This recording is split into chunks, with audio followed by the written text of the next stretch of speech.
Kaixo, oraingo honetan kromak egiteko modu errazena ikusiko dugu.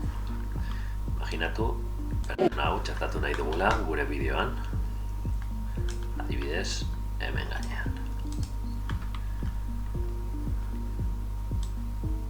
Vale, hortxe. Ez dut hainbeste denborarik nahi, baina bueno, hor. Oso garrantzitsua da grabatzea ondo argiztatuta berdea. Bestela, agian baitxal hauekin nahaztu aldira eta ez da ondo agertuko. Nahi dugu berde guzti hau desagertzea. Hainbat modu daude Da Vincin hau egiteko, baina nire ustez errazena kolore pestainan dago. Ona joango gara. Panel honetan sortu behar dugu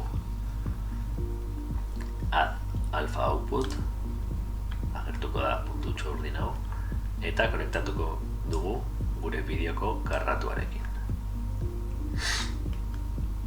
Ondoren, pestaina honetan, bilatu behar dugu 3D panel hau,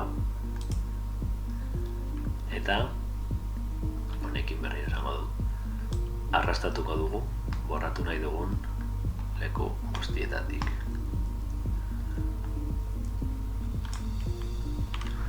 Ikusten duzuenez, justo kontrakoa lortu dugu.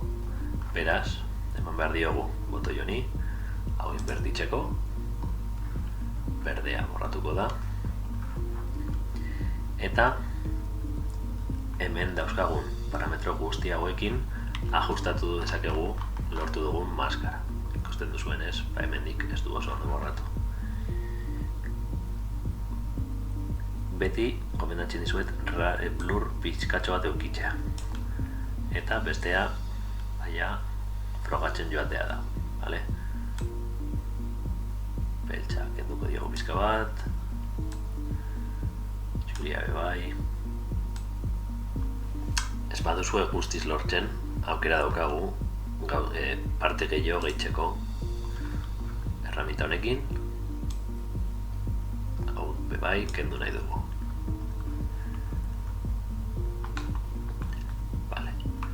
Oso garrantzitsua da despil erabiltzea. Honek gure kromak egindako bideoan gehitutako erreflejo berdeak kenduko ditu. Ni beti topera jartzen dut. Ikusten baduzue, gure kasuan hemen zegoen berde hori kendu digu. Ikusten duzuenez, mantendu du bideo honen formatua eta atzean dagoena galdu dugu. Orduan, erabiliko ditugu power maskak hori konpontzeko. Hemen daukagun erraminta hauekin, daukagu aukera karratuak gehitzeko,